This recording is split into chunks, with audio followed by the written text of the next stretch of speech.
बीच Ukraine की सेना का बड़ा बयान, सरेंडर नहीं करने वाले हैं हम। लेकिन जिस तरह की स्थितियां रूस ने इस वक्त मौजूदा वक्त में यूक्रेन के लिए खड़ी कर दी हैं, आगे कुआं पीछे खाई जैसी स्थिति यूक्रेन के लिए क्या बनती हुई जा रही है, तमाम हम विशेषज्ञों से बातचीत कर रहे हैं। आपको बताते हैं कि रूस और यूक्रेन के बीच आखिर विवाद क्या है जिसके चलते रूस ने यूक्रेन पर हमला कर दिया है। दरअसल रूस और यूक्रेन के बीच विवाद की जड़ नाटो यानी नॉर्थ अटलांटिक ट्रीटी ऑर्गेनाइजेशन को माना जा रहा है।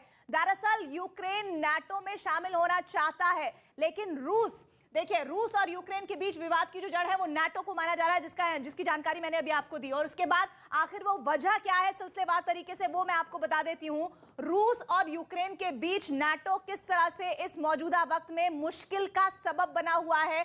दरअसल रूस जो है वो क्या चाहता है वो आपको बताते हैं। यूक्रेन नाटो में शामिल ना हो ये चाहता है रूस, लेकिन रूस को इस बात पर ऐतराज है कि आखिर यूक्रेन नाटो का हिस्सा क्यों बनने की ओर बढ़ रहा है। नाटो देशों के सैनिकों के रूस की सीमा पर पहुंचने का डर है रूस को, और इसी वजह से कहा जा रहा है कि उसने हमले को अंजाम दिया। नॉर्थ अटलांटिक ट्रीटी ऑर्गेनाइजेशन में 30 देश शामिल हैं, जिसे हम नाटो के नाम से जानते हैं। 2014 और 2015 में बेलारूस की राजधानी में मिन्स्क समझौता हुआ था, और समझौते के तहत ही किस तरह से इस पूरे मामले को आगे बढ़ा जा रहा है। अमेरिका और यूरोपीय देश मिन्स्क समझौते का उल्लंघन इसे मान रहे हैं, और इसी वजह से पूरा विवाद जो है वो बढ़ता चला जा रहा है। दरअसल रूस एक तरफ है और पूरे जो महाशक्तियों का गुट है वो एक तरफ नजर आ रहा है, लेकिन इसमें सबसे बड़ी भूमिका किसकी होने जा रही है, क्योंकि अमेरिका लगातार ढाल बनकर यूक्रेन के लिए खड़ा हुआ है, और इसमें एक्सपर्ट्स हमारे साथ लगातार बने हुए हैं। सर, आप कह रहे थे कि चाइना एक बड़ा गेनर हो सकता है, लेकिन इस बीच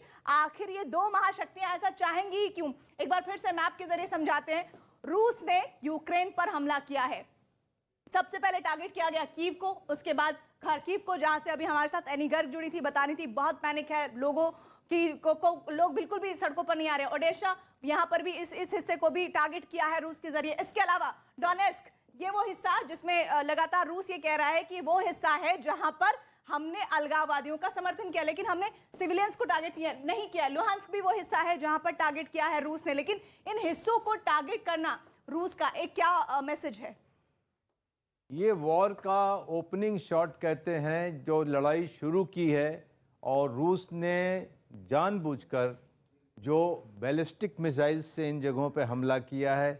ये या तो पॉपुलेशन सेंटर्स हो सकते हैं, या मिलिट्री कमांड हो सकता है, या पॉलिटिकल इस्टेब्लिशमेंट हो सकता है, इकोनॉमिक सेंटर हो सकते हैं, ये काफ़ी चीज़ें हो सकती हैं। और दूसरी चीज़ ये है कि जैसे कि आपके एक्सपर्ट्स भी बोल रहे थे कि इतना दुश्मन को ओवरवेल्म कर दो कि वो उसके सोचने समझने और डिसीजन लेने की ताकत खत्म हो जाए। यूक्रेन के संदर्भ में हो रहा है ये, जी हाँ, तो ये उस तरीके से किया है।